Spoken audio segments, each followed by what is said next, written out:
right here on the Vintage Vibe. The SX-650, 850, 1050, and 1010 all this week right here on the Vintage Vibe. We're going to talk a little bit about what it's like to, well, acquire these types of receivers. What can you expect to pay for them? Now remember, it's not a problem unless you admit there's a problem. We're going to leave it right there. We're also going to talk about what can you expect for basic repairs of these receivers. We're going to talk about the features, and of course, we're going to talk about how they sound and whether or not these deserve a place in your vintage audio collection. All that and so much more right here. See you in a minute. A simplified yet capable receiver, the SX-650 really embodies a lot of what the bigger SX series receivers contain with, well, a little bit less. But when you look at the totality of it, it's a great package for a vintage audio fan. You know, I really appreciate the fact of how straightforward it is inside. Really easy to service this little receiver. The 650 offers modest power, but more than enough for the typical listening room or speakers. At 35 watts per channel, it sounds louder than, well, in particular, a modern receiver. And that's because we're talking good, honest watts. 35 watts measured 20 hertz all the way up to 20,000 hertz rather than an instantaneous burst with a 1 kilohertz test tone. So you know you're getting what Pioneer advertises. And with provisions for 2 sets of speakers, bass and treble control, that D-feed in the center position, as well as a high-cut filter, FM muting, a decent tuner section, loudness control, stereo and mono switching, as well as, you know, your typical inputs. This is a great little receiver. One of my only gripes is this quasi wood finish. It doesn't have the same quality as the bigger SX units. And you can see here I had to kind of improvise with a repair where some of that plastic finish had kind of, well, lifted off the plastic kind of base, I guess, on these sideburns, we'll call it, on the receiver. What can you expect in terms of maintenance? Well, I didn't have to do much to mine, but keep in mind it's, you know, a receiver of the mid-70s, and you may have to do little repairs if you happen to pick one up. The good news, as I mentioned earlier, is there's lots of space inside the receiver if you have to work on the boards, if you have to do solder work, change out components. It's also very easy to get at.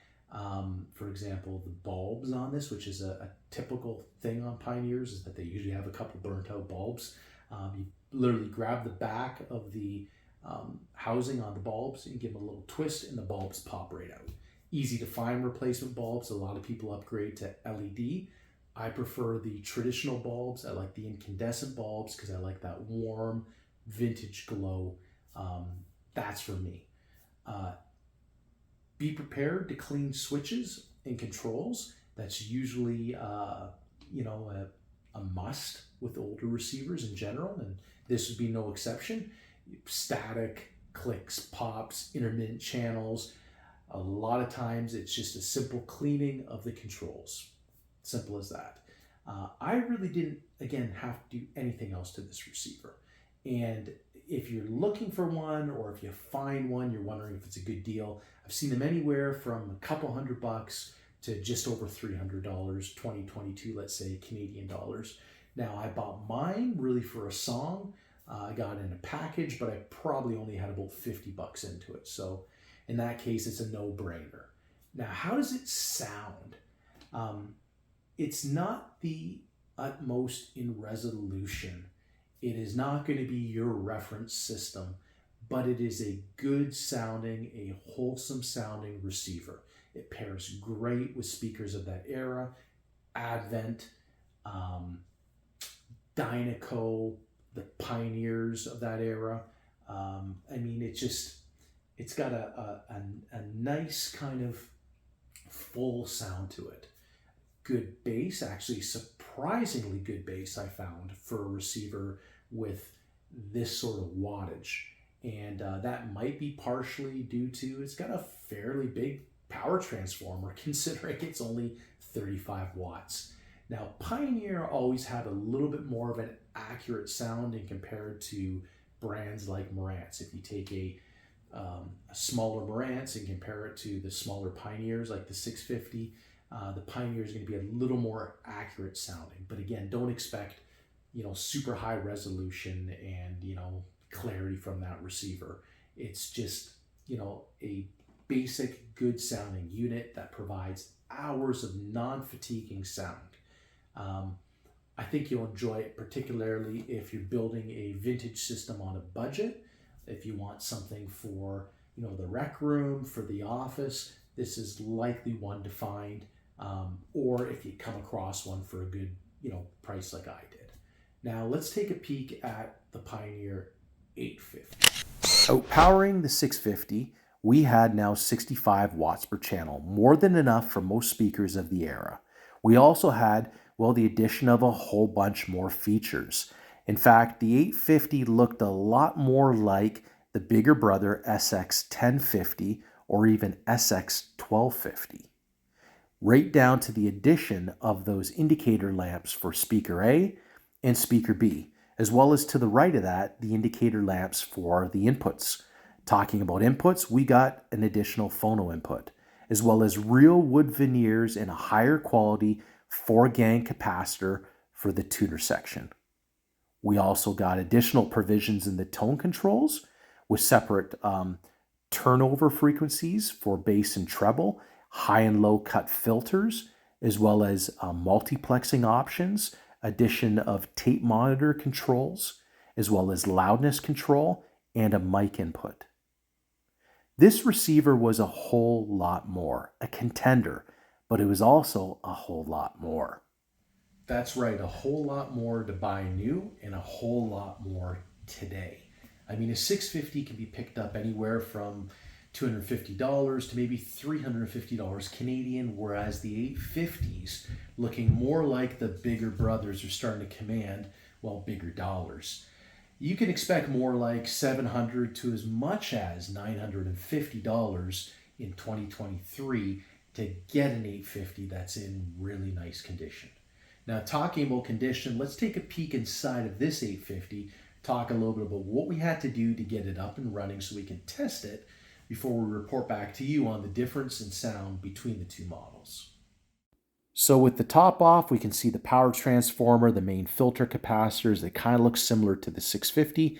You can see an addition of a relay to the right. Now, the heatsink across the back is definitely positioned differently. It's bigger. We'd expect that with more power output. Now we can see here the tuning capacitor. We got 4 gangs. This is certainly a higher quality tuning board in general, hence the better performance in the FM section. We've also got lots of open space. Unfortunately, if your Pioneer SX-850 happens to have problems with noisy potentiometers, switches, and controls, there's a fair amount of work that goes into cleaning these. You have to, as you can see here, remove all of the knobs and switch covers, and then literally unscrew the faceplate from the receiver. And then we can kind of see here screw holes all the way down that hold the different switches in place, or in fact the boards essentially that the switches are mounted to. And once you loosen all those off, then we can physically pull these forward to be able to get at the switches to clean them. So be prepared to put in probably a couple hours to give a receiver like this a good cleaning in terms of noisy switches and pots. And as you can see now, I've loosened one of the boards, and this is essentially what you're going to find is all the individual switches and potentiometers mounted directly to the board. You have a little bit of room here, as you can see, to kind of manipulate it out in order to properly clean that. And you'll have to do the same thing to the bottom board as well too. And further, to get at these switches here, you're going to have to undo these screws to loosen this board and drop that down, as we've got this one here, to give it a good cleaning. And unfortunately, this one here, you not only have to remove it as such, but you'll have to unscrew this lid here to get at the potentiometers and switches within. This is a shielded case to prevent interference. And now that we've unscrewed that, you'll see, as we remove the lid,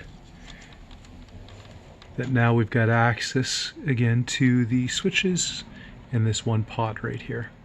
Okay, so we've got all the controls cleaned, and we've put the face back together. Now, inspecting the unit, we've got a couple burnt out bulbs, and these are pretty easy to change. It's pretty much as simple as taking your finger and turning this little bulb, this little housing, I guess, for the bulb, and what you'll end up getting is a component like this in your hand, and a little bulb that's attached inside there. Now, the bulb itself is kind of as such. It just pushes right in. I believe this is probably an 8-volt bulb, and it might be, well, we can see right there actually, 8-volt, 3-amp. So fairly easy to replace. Obviously recommend to do it when the power is off. And really, final steps, just kind of detailing this unit. You can see we've got some Danish oil out here and some steel wool that we can apply. The steel wool just kind of opens up the pores of the wood, and the Danish oil obviously feeds the wood, helping kind of get us back that natural kind of look and color of the stain. The case isn't in terrible condition, but you can see some fading kind of right up here on the top. There was a sticker that I think was here at some point. And we're going to try to see if we can clean that up. Now, there's also, sometimes I've heard of people putting a little bit of bleach in this area here to try to bleach out some of the coloring. And then again, to try to use that steel wool and the Dutch oil to try to get back the natural look. We can kind of live with it, I think, as it is. And if not, well, I guess it always could be redone. And here is the finished product. You can still see that discoloration, but it looks a lot better. So as you can see, the 850, it's a little bit of a bear to get in there and clean those controls. There's a lot more in that receiver, especially when you flip it upside down, you're looking in from the back side. I mean, this receiver is comprised of, I think it's 56 transistors inside of it, whereas the 650 is 21. So it's quite a bit more of a receiver in almost every aspect. Now, keeping that in perspective, let's talk about kind of the differences between the two in terms of sound and whether or not either one of them deserve a place in your vintage audio collection. The 650 is a more basic receiver, and it does thereby, in my opinion, sound a little bit more like every other receiver of the era. Now, it's a great sounding receiver. It's got particularly a nice full sound to it, good bottom end to it, sounds great on period correct speakers. It's not the utmost in resolution and depth in sound stage and all that sort of stuff. And a lot would argue that probably not a lot of receivers are of that time period. But I have heard some receivers that once restored correctly will absolutely blow you away. The 650 is probably not for me one of them that do that, but it's a good receiver for the investment. Now, back in the day, it was a $300 receiver, and it hasn't changed much today. Whereas the 850 back in the day was more like a $600 receiver, and today it's more like $700 to $900. So I guess those who bought 850s in the day who stepped up can say it was a good investment, because not only did they get all their money back, but then some more after enjoying the receiver for a good 40 years. Now, the 850 in terms of sound is different sounding than the 650. It is a little more like the 1050 than it is the 850. And without letting that out of the bag, how the 1050 sounds, let me just say the 850 has additional depth. It has a better and a larger sound stage. As you'd expect, it has a little bit more drive and a little more dynamics, and part of that's just due to the fact that it is a higher output receiver than the 650.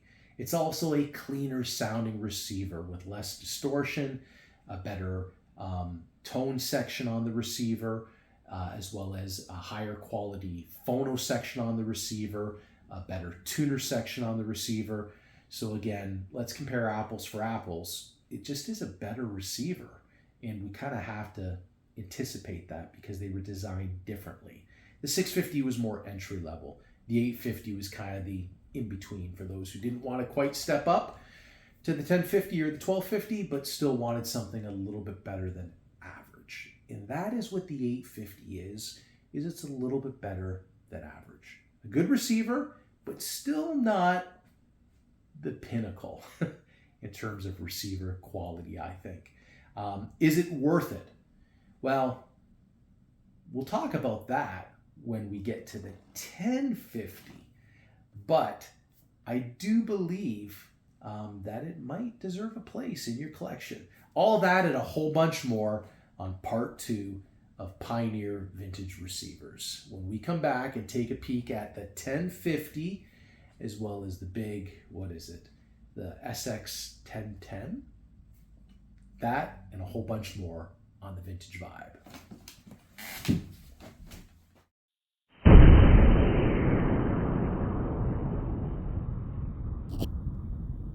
Be sure to like and subscribe.